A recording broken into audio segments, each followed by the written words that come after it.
రెప్పవైతే రెప్పగా మారనా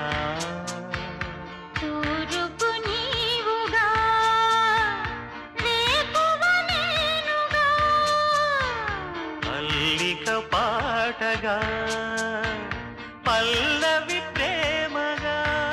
ప్రేమించే పెదవులొకటై పొంగించే సుధలు మనవైతే